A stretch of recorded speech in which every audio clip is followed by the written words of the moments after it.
और उसकी विशेषताएं और उसकी उदारताएं, उसकी संकीर्ण बुद्धि का एक प्रकार से त्याग कहो दो, जनांजलि कहो दो, यह अपेक्षित है। प्रत्येक क्षेत्र में रिवाज चलती हैं, परंपराएं चलती हैं, कैसी भी चलती हो, फिर भी उस बीच में आचार संहिता की मुख्यता को लेकर के उसमें श्रमण और श्राविकाओं का समावेश करते हुए उनकी चर्या का हम थोड़े से विशेष स्थलों के माध्यम से विचार करें। श्रावक अपने 12 व्रतों के साथ चलता, मान लो संक्षेप से, उसकी श्रेणियां हैं, 11 तक प्रतिमाओं के माध्यम से जाता है। श्रमण की भी अपना योग है, तो वह महावृत्ति होने के नाते अपना गुणों के साथ साधन चलता रहता उसका। अब देखो, श्रावक होते हुए भी उसकी विशुद्धि आदि को लेकर के थोड़ा सा हम समझ लें, वह क्षायक समय दृष्टि।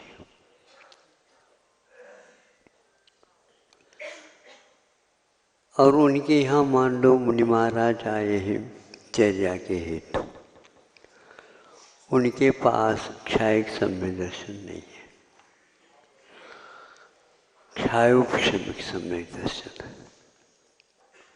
यहाँ पर भेद हो गया।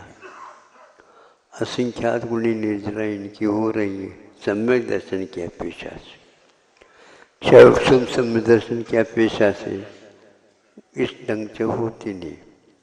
लेकिन उदारता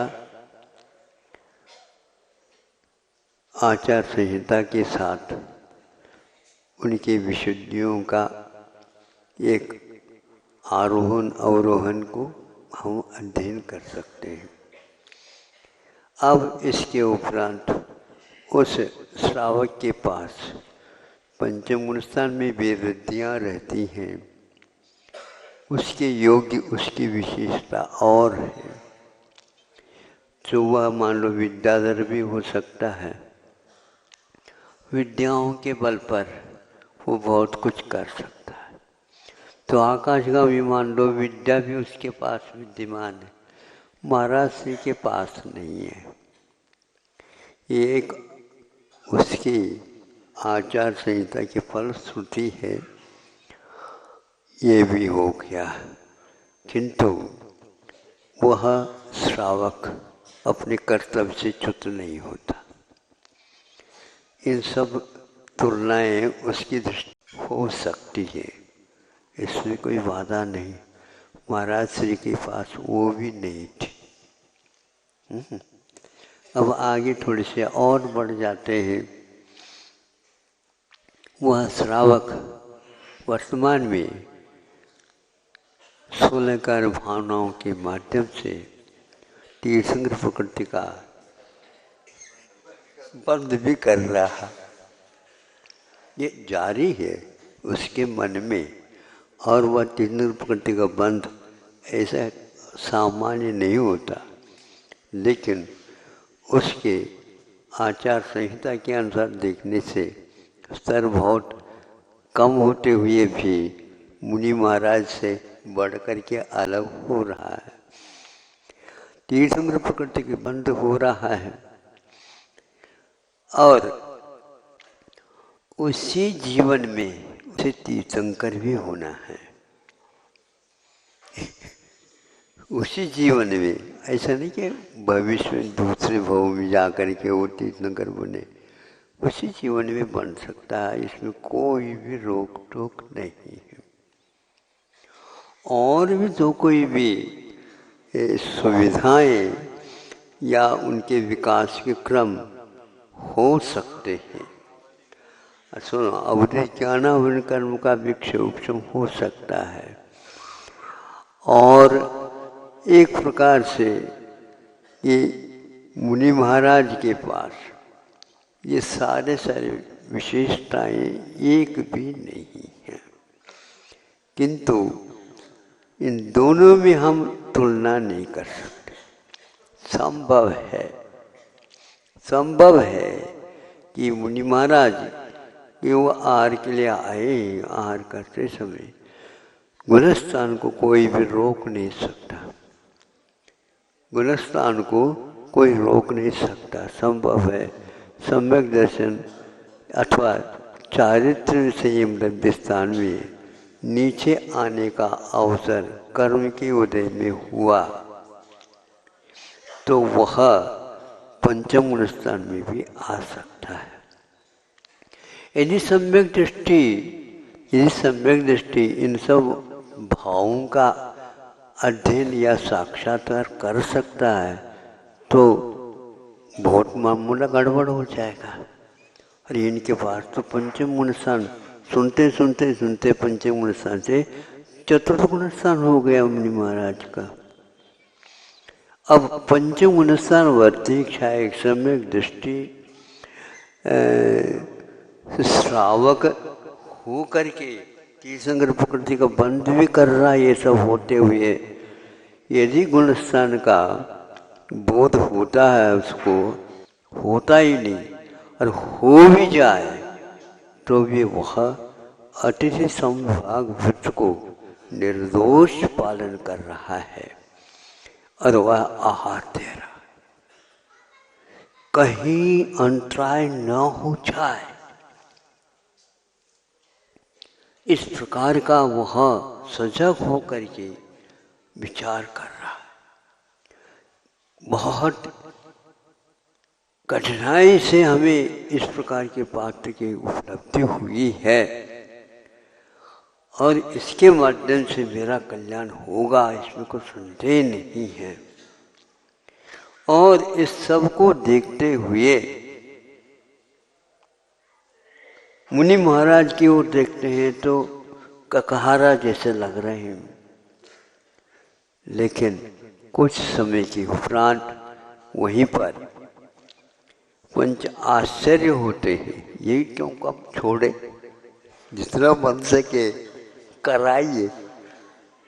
अन्य किसी भी घर के ऊपर ये पंचाचार्य वृष्टि नहीं हुई और उस श्रावक के घर के ऊपर आंगन में सब देख रहे हैं, ऐसे जैसे उपल वृष्टि बोलते हैं ना, उस प्रकार यहाँ पर रत्नों की वृष्टि हो रही है। फिर भी वह इस सभी कुछ देखते हुए भी अभिमान की ओर नहीं जाता। यह श्रद्धान की विशेषता है और वह दीनहीन भी नहीं होता। ये सब कुछ परिणामों में संभव है। महाराज भी चतुर्थ गुण स्थान में आने के उपरांत भी संभव है नीचे ले जाना ठीक नहीं, लेकिन वह परिणाम की अपेक्षा से थर्मामीटर को हम देखते हैं। ऐसा कोई निकाचित कर्म उदय में आ जाए तो निचले गुण से, क्योंकि क्षयुषम सम्य दर्शन था, वह वृद्धों के हाथ में ली हुई लटिया की भांति यूं यूं कर रहा है, छोड़ नहीं रहा है, लेकिन छूटने में अब देरी भी नहीं है। ऐसी स्थिति उनके क्षयोक्षम सम्य दर्शन की है।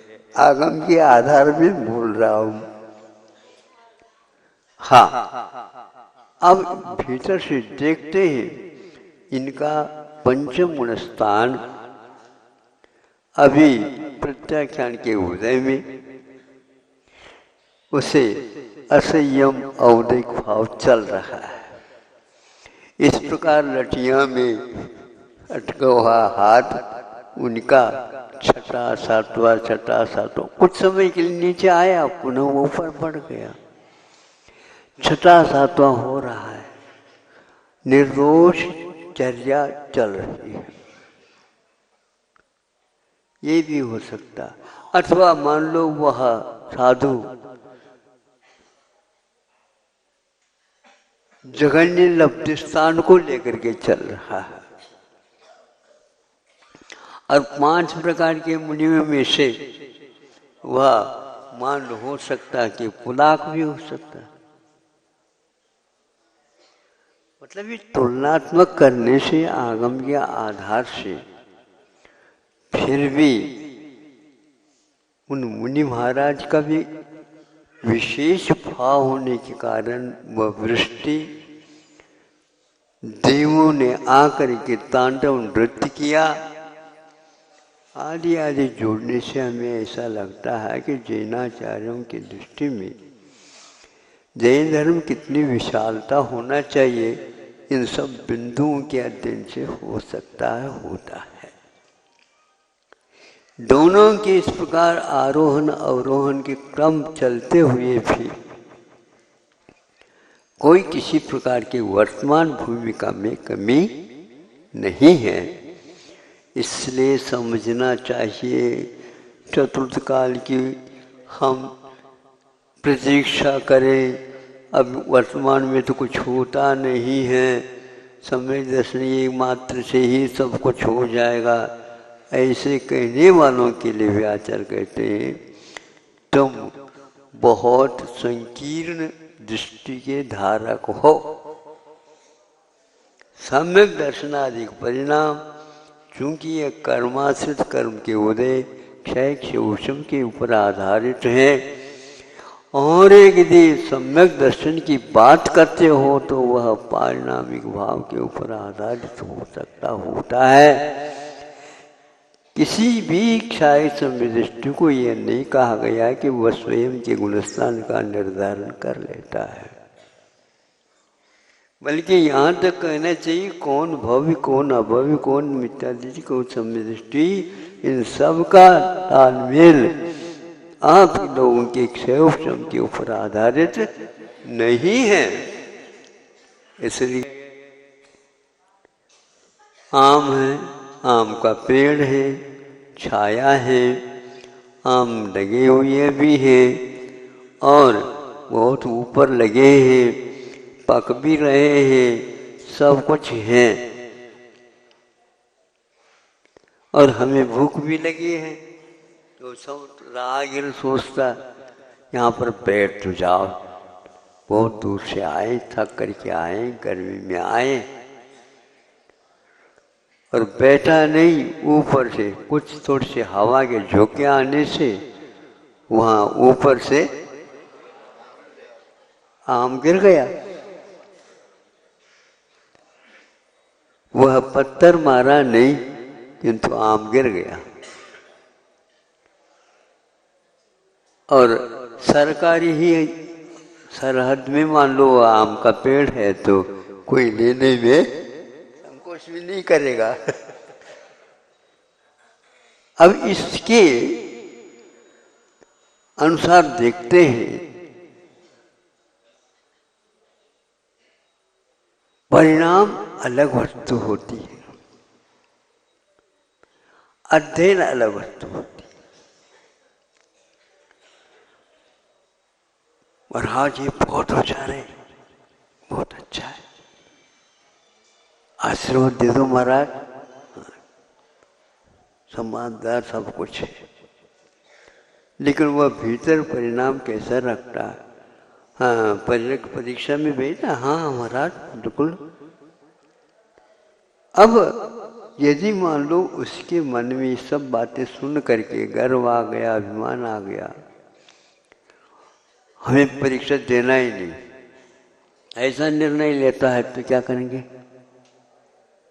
क्यों नहीं देना कि हमें सबसे ज़्यादा नंबर लेना है, इस वर्ष न दे करके अगले वर्ष दे दे। क्या हुआ? ये लोग कह रहे हैं कि बहुत अच्छा होशियार है। अपने आप निर्णय लेने से ऐसे धोखाधड़ी भी हो सकती। उसी भाव में जो तीर्थंकर बनने वाला है वह भी ये नहीं सोच रहा है, चाहे सम्यक दृष्टि है, ज्ञान भी मान लो शुद्ध का 11 अंक तक तो कोई निषेध कर नहीं सकता। मुनि महाराज के पास वो भी नहीं था, किंतु संयम लब्ध स्थान होने के कारण, क्योंकि इसके पास चतुर्थ गुण स्थान या पंचम गुण स्थान के योग संयम लब्धि होने के कारण इसके एक समय में असंख्यात गुणी निर्जरा जो हो रही है श्रावक की, उससे असंख्यात गुणी कर्म की निर्जरा मुनि महाराज के जीवन काल में आहार लेते हुए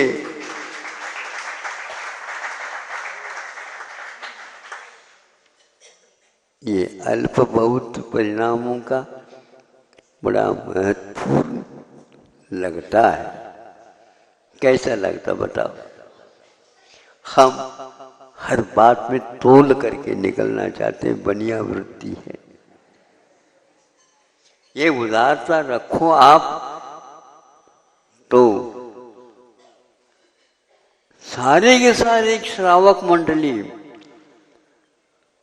असंख्यात हो सकते हैं। मनुष्यों की अपेक्षा से तो नहीं होंगे, लेकिन तिर्यंच भी पंचम गुण स्थानवर्ती हो सकते हैं। सदूर अंतिम भूमि और समुद्र में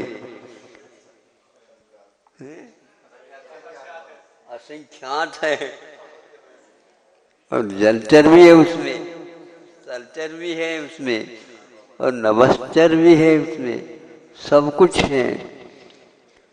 उनको भी लेकर के सभी की कर्म निर्जरा की यदि अल्प बहुत घटित कर लिया जाए और उनके जीवन पर्यंत के और इनकी केवल एक समय की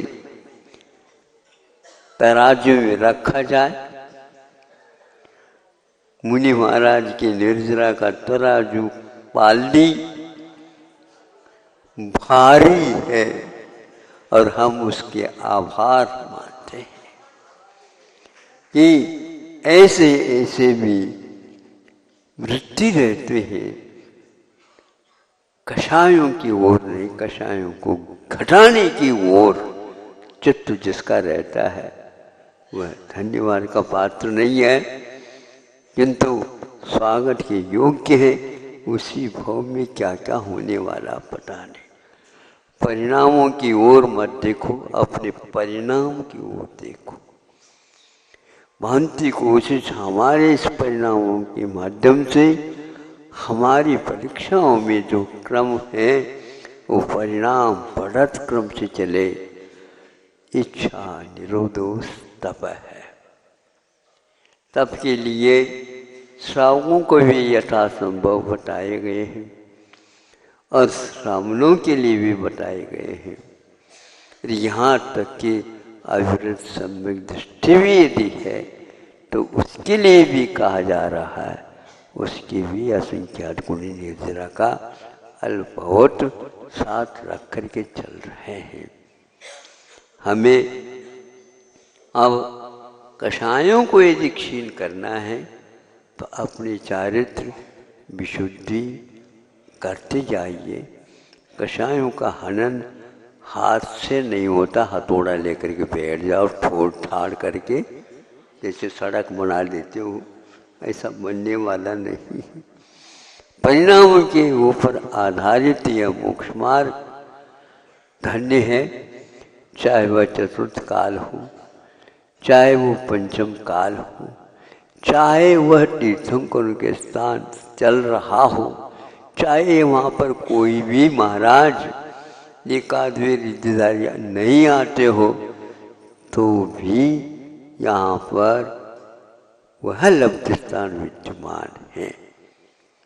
इस प्रकार आचार्य कुंदकुंद देव ने अष्टपाउड में कहते हुए कहा है कि चतुर्थकालीन मुनि महाराज और एक हुंडावसर्पिणी के पंचमकालीन मुनि महाराज है, वो दीर्घ संगन वाले हैं, वो आगम के भी बहुत पहुँचे हुए ज्ञाता है, गहराई के साथ सब कुछ है, किंतु उससे भी बढ़कर के असंख्य श्रुत भी उनका लंबा चौड़ा है, फिर भी उससे भी बढ़कर के असंख्यात गुणी निर्जरा पंचम काल के मुनि महाराज की हो सकती है, क्योंकि सुविधा उनके लिए कुछ भी नहीं दिया गया है। बिना सुविधा भी हीन संगन के साथ भी उन्होंने, एक मुनि महाराज ने जो ग्रंथ लिखा उसमें लिखते हैं कि पंचम काल में होने वाले मुनि महाराज की असंख्यात गुण निर्जरा इसलिए है जिनके लिए कोई सुविधा नहीं है। सुन रहा है? रो नहीं, हाँ, किंतु उत्साहित होकर के अपने परिणामों को सुधारने की आवश्यकता है। मात्र आपके पास सामग्री बाहरी है इसलिए हम बहुत आगे के हैं, ऐसा नहीं।